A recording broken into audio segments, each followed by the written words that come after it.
মসজিদ, মাদ্রাসা, school, college বা অন্য কোনো প্রাইভেট বা সরকারি প্রতিষ্ঠান ভাড়া বা ফ্রি হিসাবে ব্যবহার করার শরী বিধান কি বা জায়েজ আছে কিনা? সবগুলা গোলায় ফেলছেন প্রশ্নকারী ভাই।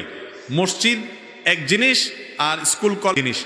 মসজিদে যদি কোনো দিনই কাজ করা হয়, সওয়াবের কাজ করা হয়, ঠিক আছে, আপনারা 10 জন মানুষ একটা ভালো কাজ করলেন, কোনো এখানে দুনিয়াবি কোনো ধান্দা নাই, ব্যবসা বাণিজ্যের কোনো লাভ মানে পয়সা করে ব্যাপার নাই, এটা জায়েজ আছে।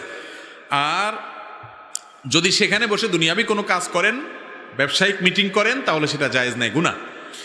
আর মাদ্রাসা একই কথা প্রযোজ্য, সেখানে যিনি ওয়াকফ করছেন মাদ্রাসা, সেখানে দিনই শিক্ষা দেওয়ার জন্য দেওয়া হয়েছে, সেখানে বসে কোনো ভালো কাজের পরামর্শ হতে পারে, ভালো কাজের শিক্ষা দীক্ষা হতে পারে।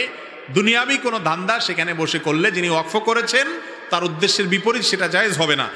স্কুল, কলেজ বা সরকারি বা বেসরকারি প্রতিষ্ঠান যদি হয়, সেই প্রতিষ্ঠানের মালিক পক্ষের অনুমতি নিয়ে আপনি কিছু করতে পারেন, কোনো অসুবিধা নেই। কিন্তু মালিক পক্ষের অনুমতি নেওয়া ছাড়া আপনি যদি 2 নম্বর পথে কোনো কিছু করেন, যে তত্ত্বাবধায়ক আছে ওকে ম্যানেজ করে করলেন, ওকে কিছু পয়সা দিয়ে করলেন, তাহলে সেটা করে কোনো কাজ করা সেখানে জায়েজ হবে না।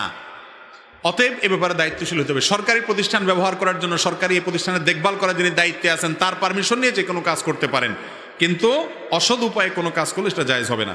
তাই